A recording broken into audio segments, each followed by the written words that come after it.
From Washington, this is VOA News.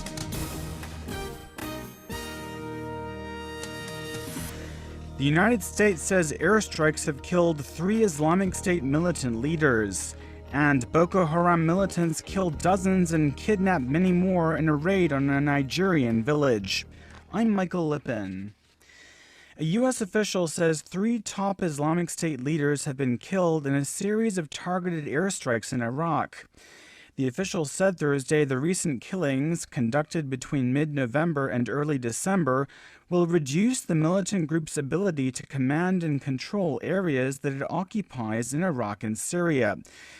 The Islamic State officials were identified as Haji Mutazz, administrative deputy in Iraq to IS leader Abu Bakr al Baghdadi, and Abd al Basit, the IS military emir in Iraq, both described as high-ranking IS members, as well as Radwin Talib, a mid-level official serving as the IS emir of Mosul.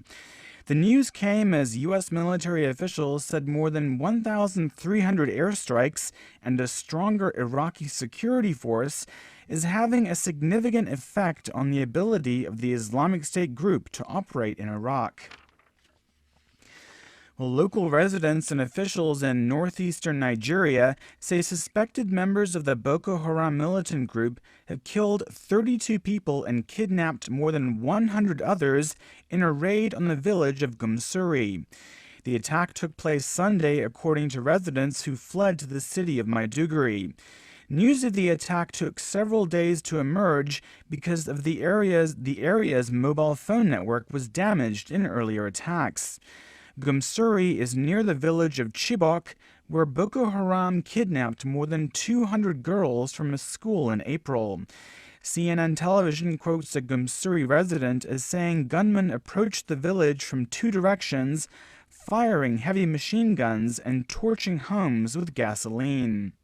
You're listening to VOA News.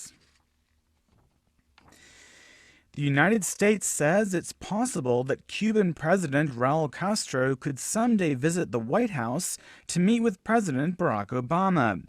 White House spokesman Josh Earnest told reporters on Thursday that such a meeting cannot be ruled out.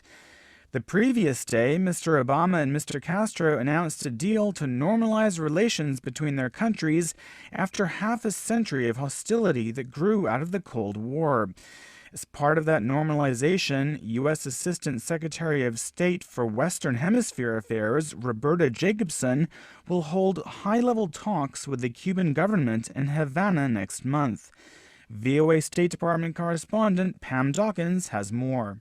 Assistant Secretary Jacobson says she will travel to Havana for the talks, which she expects will take place in late January.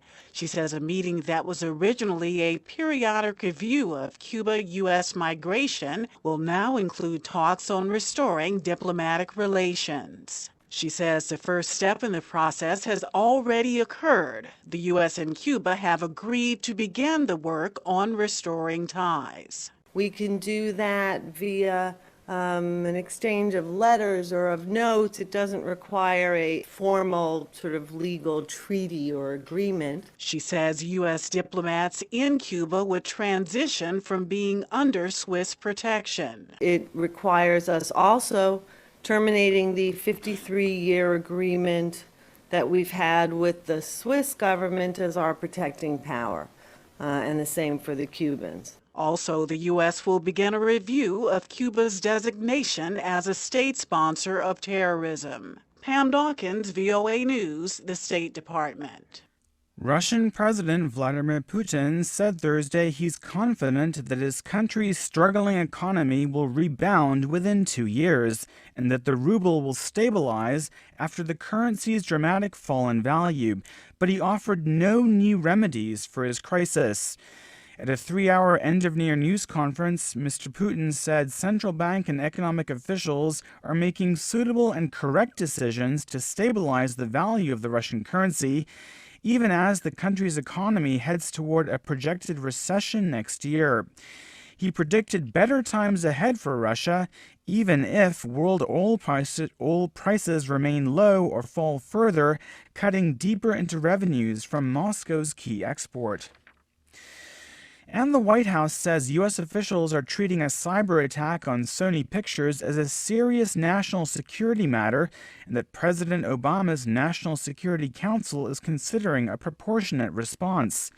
White House spokesman Josh Earnest said Thursday, evidence shows the attack against Sony Pictures was carried out by a sophisticated actor.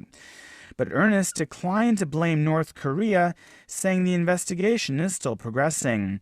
The massive breach at Sony has resulted in the leak of tens of thousands of documents and escalated into threats of terrorist attacks over the film The Interview, which is about a fictional plot to assassinate North Korean leader Kim Jong-un. I'm Michael Lipin in Washington. That's the latest world news from VOA.